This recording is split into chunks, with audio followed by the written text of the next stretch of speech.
How the Grinch Stole Christmas by Dr. Seuss, a Reader's Theater by Miss LaPaglia's 2C class, 2016 to 2017.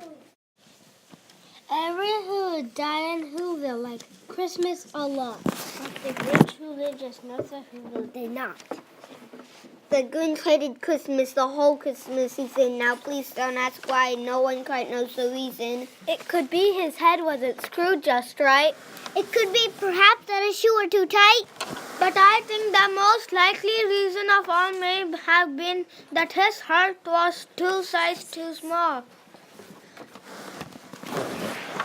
But whatever the reason, his heart and his shoes, he stood there on Christmas hating the Who's. Staring out from his cave with a sour, grinchy frown at the warm-lighted windows below in his town. For he knew every Who down in Whoville beneath was busy now hanging a mistletoe wreath. And they're hanging their stockings. He snarled at a sneer. Tomorrow is Christmas. It's practically here. Then he growled with his grinchy fingers nervously drumming. I must find some way to keep Christmas from coming. For tomorrow he knew. All the Who girls and boys would wake bright and early. They'll rush for the toes and then... Oh, the noise! Oh, the noise! Noise, noise, noise! That's one thing he hated. The noise, noise. Then the Who's young and old would sit down to a feast. And they'd feast. And they'd feast. And they'd feast. Feast, feast, feast. They would feast on Who pudding and rare Who roast beast, which was something the Grinch couldn't stand in the least. And then they would do something he liked least of all. Every Who down in Whoville, the tall and the small, would stand close together with Christmas bells ringing. They'd stand hand in hand. And then the Who's would start singing. They'd sing. And they'd sing.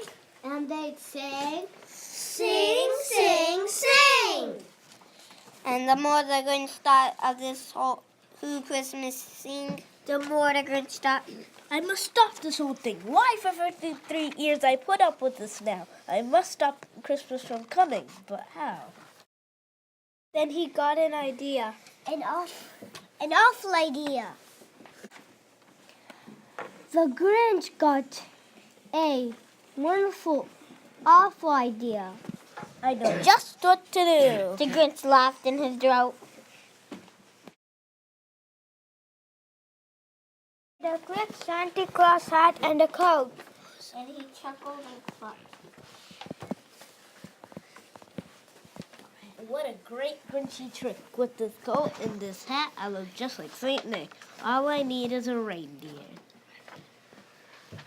The Grinch looked around, but since reindeer are scarce, there are none to be found. Did that stop the Grinch? No! The Grinch simply said, If I can't find a reindeer, I'll make one instead. So he called his dog Max.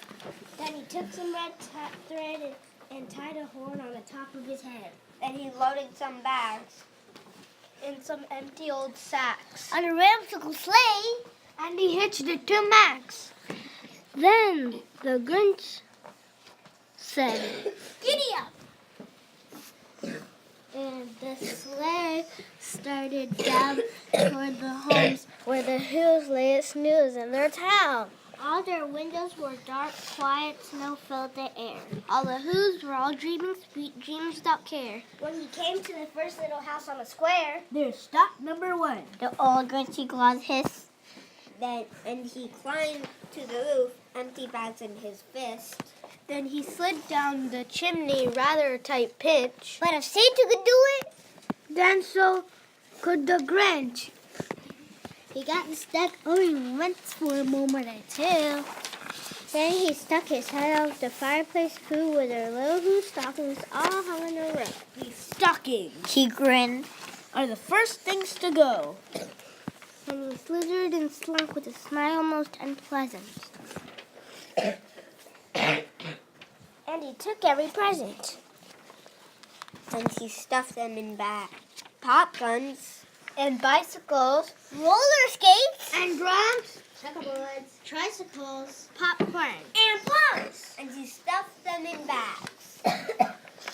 Then the Grinch very nimbly stuffed all the bags one by one up the chimney. Then he snuck to the icebox. He took the Who's feast. He took the Who pudding. He took the roast beef. He cleaned out that icebox as quick as a flash. Why that Grinch even took the last can of Who hash? Then he stuffed all the food up the chimney with glee. And now, Grinned the Grinch. I will stuff up the tree. And the Grinch grabbed the tree and he started to shove. When he heard a small sound like the coo of a dove. He turned around fast and he saw a small Who. Little Cindy Lou Who. Who was no more than 2. The Grinch had been caught by this tiny Who daughter who got out of bed for a cup of cold water. She stared at the Grinch and said, Santa Claus, why? Why are you taking our Christmas tree? Why? But you know that old Grinch was so smart and so slick. He thought up a lie and he thought it up quick. Why, my sweet little tot? The fake Santa Claus lied. Here's a lie on this tree that won't light on one side, so I'm taking it home to my workshop, my dear. I'll fix it up there, then I'll bring it back here. And his fit pulled the child. Then he patted her head and he got her a drink and he sent her to bed. And when Cindy Lou Who went to bed with her cup, he went to the chimney and stuffed the tree up. Then the last thing he took was the log for the fire. Then he went up the chimney himself, that old liar. On their walls he left nothing but hooks and some wire.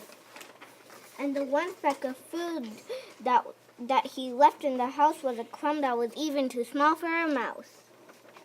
Then he did the same thing to the other Who houses, Leaving crumbs much too small for the other Who mouses. It was 1:15.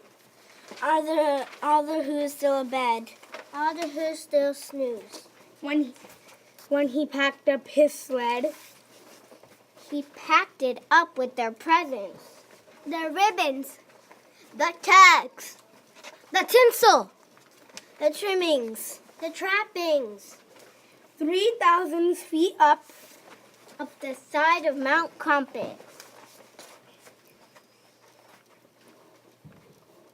He rode with his load to the tip-top to dump it.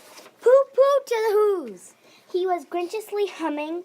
They are finding out now that no Christmas is coming. Their mouths will hang open in a minute or two. Then the Who's down in Whoville will all cry boo-hoo. That's a noise Grinned the Grinch. that I simply must hear.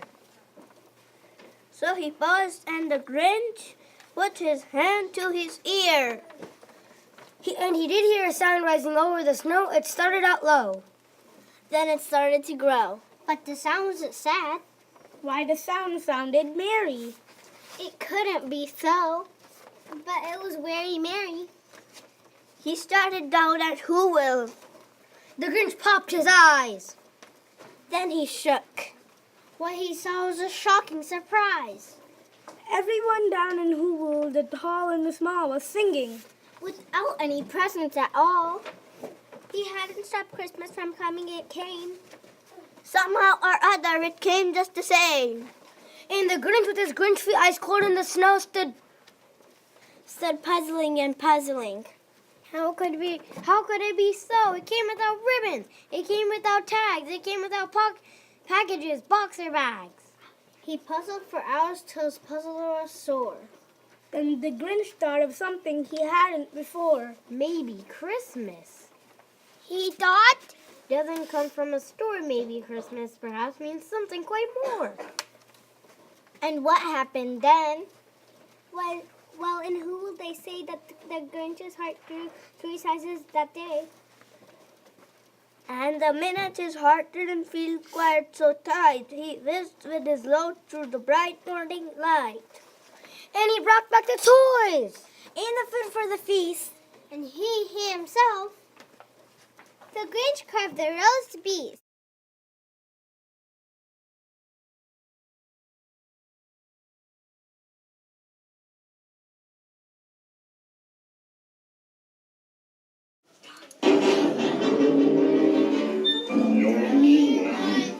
Mr. Grinch, you really are